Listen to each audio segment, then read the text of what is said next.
seeni borom ay sénégalais lañu ak i mauritanien gis nañu ca it dorog loola la l'observateur xëy dikk na ak ñun moom yéenekaay bi di l'observateur ci Jeux olympiques Louis François nee na jamono dal na ci kaw autorité ndax gis na ne daal athlètes yi Sénégal yi waroon a teew fële ca JO ya préparation bi ñu waroon a am amewuñu ko wàllu politique ak Idrissa Seck ak lu aju ci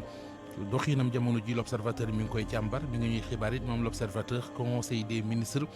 bi woon démb jël nañu fa dogalu takkal ndombay tànk kii di kilifa nit dof ak Mody Niang yéenekaay bi di bés bi le jour élection législative ak locale yi ñu bëgg a couplage boobee la ca laxasu moom lay leeral l'info ñëw ak ñun ci rapport final assise justice yi nee na fa réeroo ga am jamono ci mooy réforme yiñ ci tudd jëmee ci conseil supérieur de la magistrature Sud Quotidien Jakarta yi ak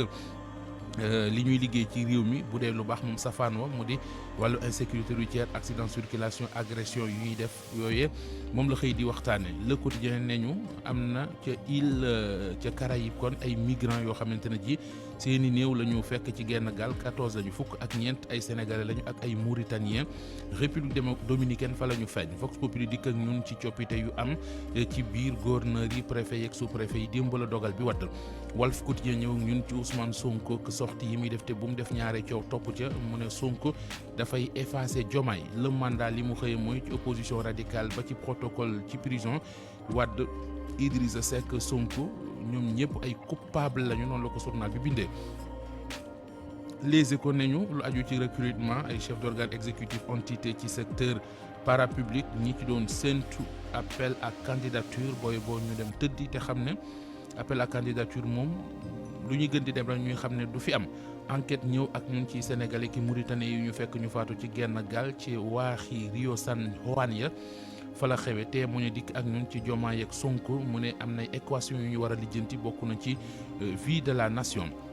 yéenekaay bii di Tribune li mu xëye mooy fukki néew ak ñeent yu ñu fekk ci genn gaal gu teere ci république dominicaine yéenekaay bii di Public xëy ak ñun ci moomi de mbir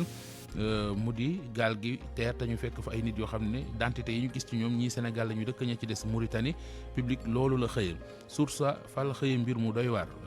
moom Source A nee nañu directeur général bu AGETIP da doon amal ab réunion ak i collaborateur am mujj gi mu dog réunion ba dem primature en urgence ndeke la ko fa yóbbu woon mooy climatiseur Ousmane Sonko paanoon moom la doon réparé ji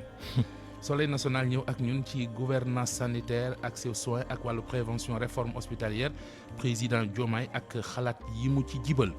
lu aju ci tasuk assemblée nationale Rewmi Quotidien moom la xëy ñu xamal piège boo xam ne gis na ko ca piège wala solution ngir Diomaye loolu sax la yéenekaay bi xëy di waxtaane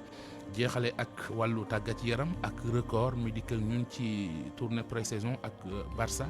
muy kii di Mikayil Faye ma nga ca moom Mikayil Ngor Faye moom record nee nañu am nay club yu nekk ca France